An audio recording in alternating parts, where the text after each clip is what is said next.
யோ கோயம்புத்தூர்காரர வர்றாரா? இப்படிதான் செட்டப்பா வர்றாரு. இன்னைக்கு எப்படி வாடகை வசூல் பண்ணிட்டு போயிடலாம்.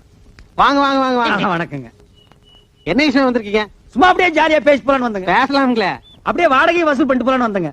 வாடகை இல்லீங்க? இல்லையா? இருக்கு, கொடுங்க. சாவித்திரி, அம்மா வாங்க. அதே என்ன அப்படி கத்துறீங்க? உள்ள அந்த ஏன் பேக் வச்சுக்கிற எடுத்துட்டு வா. ஆமா, அந்த கேன பாக்க எடுத்துட்டு வாங்க.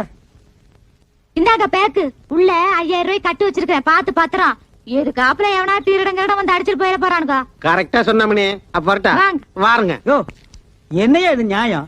வாடகை கேட்டா வட்டுமாண்டு போற? உங்க கூட பெரிய தொல்லையா போச்சு மாசமானா. நீங்க வந்து வாடகை கேக்குறது, நான் பதில் சொல்றது எவனால ஆகுறது? இன்னைக்கு ரெண்டுல ஒரு முடிவு பண்ணிடணும். ஆட எடவு மகனே, காசை போட்டு நாங்க வீட்டை கட்டிட்டு வாடகை கேட்டா அதுக்கு பதில் சொல்ல ஒரு கஷ்டமா இருக்கு. இன்னைக்கு ரெண்டுல ஒண்ணு முடிவு பண்ணிருவாங்க. உட்காரு உட்காருங்க. வாங்க உட்காரு. இதே மாசம் நமக்கு சங்கடமா இருக்கு. இன்னைக்கு ரெண்டுல ஒண்ணு முடிவு பண்ணிடுறது. நான் என்னன்னு சொல்றேன், எடிய கைய மேல வகுந்துருவேன். நான் ஆம்பளை ஆகுன்னு நினைச்சேங்க. நினைப்ப ஏதோ பேசி முடிவெடுக்கலாம்னு. இந்த வீடு கட்டினது யாரு? கொத்தனாரு. வீட்டுக்கு சொந்தக்காரரு நானு. இந்த நிலை யாருக்கு சொந்தம்? யாருக்கு சொந்தம்ல? புறம்போக்கு. புறம்போக்கு. புறம்போக்கு நிலமா?